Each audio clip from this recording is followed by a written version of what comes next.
Assalamualaikum warahmatullahi wabarakatuh. Selamat pagi teman-teman. Kami dari kelompok 9 akan menjelaskan tentang materi daftar cek masalah yang beranggotakan Fafia Sabirin Asmi, Febrian Nurlita Sari, dan M. Afan Basmi Alwi.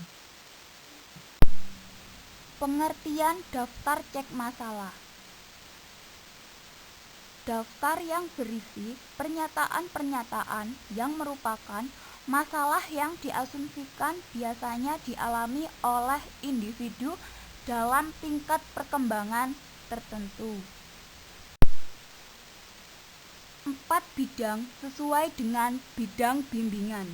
Yang pertama, ada bidang pribadi yang membantu siswa menemukan dan mengembangkan pribadi secara sehat, jasmani, dan rohani dalam menemukan serta mengembangkan potensi yang ada di dalam dirinya, misalnya minat dan bakat. Yang kedua, bidang sosial yang membantu siswa mengenal dan berhubungan dengan lingkungan sosial. Yang ketiga, bidang belajar membantu siswa mengembangkan diri, sikap, dan kebiasaan belajar yang efektif untuk menguasai pengetahuan dan keterampilan serta menyiapkan pendidikan pada tingkat yang lebih tinggi. Yang terakhir, karir, bimbingan untuk membantu individu dalam perencanaan, mengembangkan, dan penyelesaian masalah karir, seperti perencanaan dan pengembangan karir.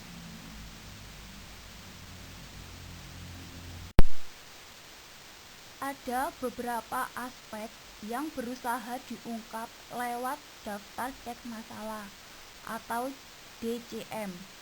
Yang pertama, ada kesehatan. Yang kedua, keadaan penghidupan. Yang ketiga, rekreasi dan hobi.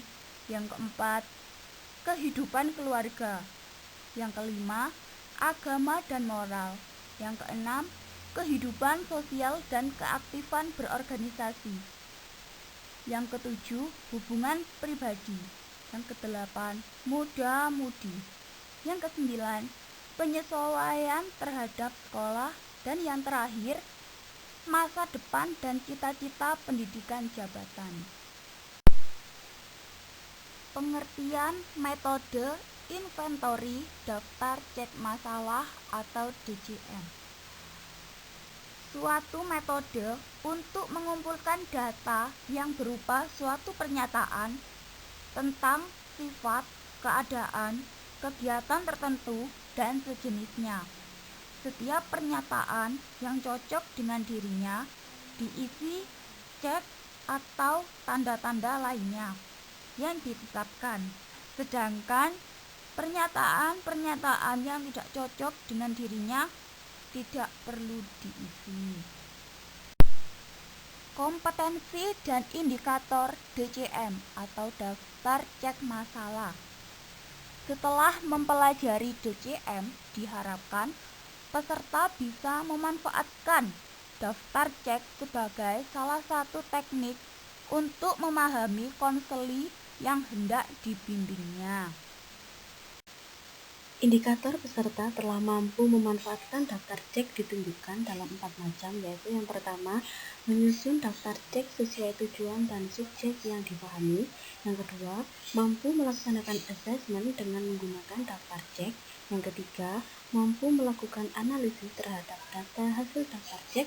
Yang terakhir, mampu memanfaatkan data diri daftar cek untuk kepentingan bimbingan. Kelemahan dan kelebihan daftar cek masalah. Apa saja kelebihannya? Yang pertama, metode ini dilaksanakan dan mudah pula cara pemberian markahnya dengan mengikuti petunjuk-petunjuk yang ditetapkan. Yang kedua, pelaksanaan inventory lebih lanjut dapat menimbulkan self-kritis pada siswa yang mengisi inventory tersebut. Yang ketiga, metode inventory merupakan metode pengumpulan data yang cukup efektif sebab dapat menjaring data yang cukup banyak dalam waktu yang relatif singkat. Kelemahan dan kelebihan daftar cek masalah. Apa saja kelemahannya? Yang pertama, para siswa hanya memberikan respon dalam bentuk verbal saja. Yang kedua, pengumpulan data terpaksa hanya tergantung kepada kejujuran dan keikhlasan para siswa. Yang terakhir, seringkali subjek tidak memberikan jawaban yang benar karena adanya beberapa alasan.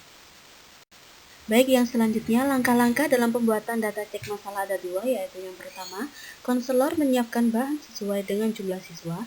Yang kedua, konselor benar-benar menguasai petunjuk cara mengerjakannya. Pelaksanaan. Yang pertama, mengontrol situasi ruang.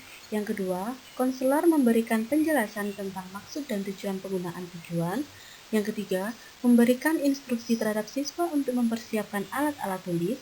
Yang keempat, membagikan lembar daftar cek masalah.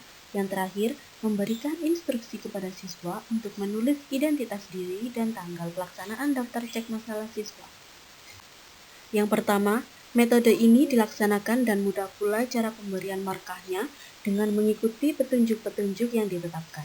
Yang kedua, pelaksanaan inventory lebih lanjut dapat menimbulkan self-kritis pada siswa yang mengisi inventory tersebut. Yang ketiga, metode inventory merupakan cara pengerjaan data cek masalah, yaitu yang pertama, siswa diminta menuliskan identitasnya secara lengkap sesuai format isian yang disediakan dalam lembar jawaban data cek masalah. Yang kedua, siswa dipersilakan membaca item-item yang di dalamnya berisi pernyataan-pernyataan yang mengandung permasalahan yang biasa dialami oleh individu. Yang ketiga, siswa diminta menuliskan nomor item pernyataan di lembar jawab jika masalah tersebut sesuai dengan yang pernah dialami atau sedang dialami sekarang. Implikasi hasil aplikasi instrumentasi dalam pelayanan konseling ada 5, yaitu perencanaan program konseling, penetapan peserta layanan sebagai isi layanan, tindak lanjut layanan, yang terakhir pengembangan. Dari kelompok kami, Assalamualaikum warahmatullahi wabarakatuh.